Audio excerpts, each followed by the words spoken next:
So good afternoon everyone. Today we will discuss one important theorem. This is the theorem in front of you. Prove that phi is a subset of every set. So before going to the proof, first of all we should learn what do you mean by phi. So phi is known as the empty set. So empty set, so we have already learned set means it is the well-defined collection of objects. So phi is an empty set. Phi is known as empty set. Phi is known as empty set. So why it is called empty? That means the set do not contain any element. When a set do not contain any element, it is known as empty. And phi is basically is represent an empty set. That means the set do not contain any element. And set means it is the group. It is a group or collection of well-defined object. Well-defined collection of object is known as set. And in that well-defined collection, when the group does not contain any element, it is known as empty set, and which is basically represented by phi. So here we need to prove that phi is a subset of every set. And one more thing you should know, what do you mean by subset? So you should know subset of any set. So let us take one example. Suppose A equals to 1, 2, 3, B equals to 1, 2, 3, 4. So these are the two sets. And A, the set A contain how many elements? It has three elements, 1, 2 and 3. And set B contain how many elements? 1, 2, 3 and 4 elements. So from here we can easily conclude that each element of A is also an element of B. That means every element of A is contained in B, because here 1, this is the element, 1 is an element of A, 1 is also an element of B. Similarly 2 is an element of A, so 2 is also an element of B. 3 is an element of A, 3 is also an element of B. It means every element of A is contained in B. So you can say that A is a subset of B. So two sets are said to be subset of one another when every element of one set must contain in the another set. So here every element of A is contained in B. It means A is said to be subset of B, and symbolically we can write A subset of B. That means every element of A is contained in B. So this is the meaning of subset. Now let us move to the proof. So here I have already explained phi is an empty set. So this proof we should go through the contradiction method. So contradiction method you have already learned in class 10. So in class 10 we have already learned root 5 is an irrational number. So hope all of you remember the steps. So what is the steps? How to prove the question root 5 is an irrational number? First of all, we should assume that root 5 is a rational number. Exactly same process we need to apply here.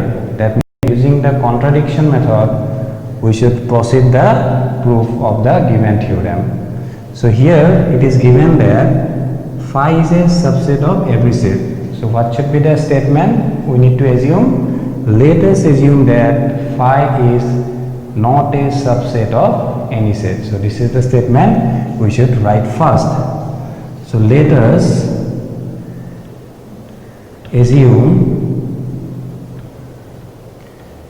phi is not a subset of any set. Suppose A.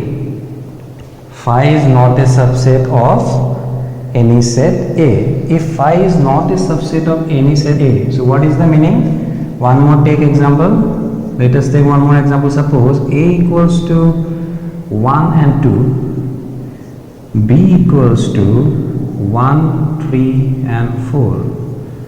So in this case we have seen that A contains 2 elements 1 and 2, B contains 3 elements 1, 3 and 4. But in these two sets the element 1 of A is also an element of B, but the element 2 of the set A is not belongs to B. So in this case we can say that A is not a subset of B. So this is the symbol basically used when the sets are not a subset of one another. So not a subset means there exists at least one element. So here what is the one element? 2 is the one element which is contained in A but which is not contained in B. That means there exists at least one element which contain in A but which do not contain in B. So what is the statement here? Phi is not a subset of any set A. That means there exists one element which contain in phi but which does not contain in A. So there exists at least one element A which contain in phi but does not contain in A. So this is the meaning. When a set is not a subset of the another set, it means what? There exists at least one element of A, there exists at least one element A which contain in phi but does not contain in A. We have already explained here. So here A contain 1 and 2, B contain 1, 3 and 4. Here A is not a subset of B because the element 2 is not contained in B. So phi is not a subset of any set A. It means what? There exists at least one element A which contain in phi but not contain in A.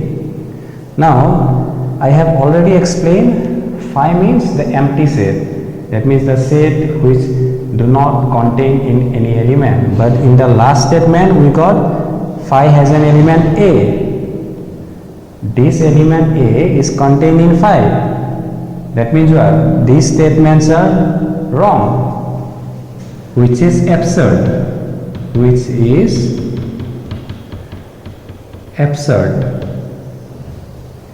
As it contradict the fact that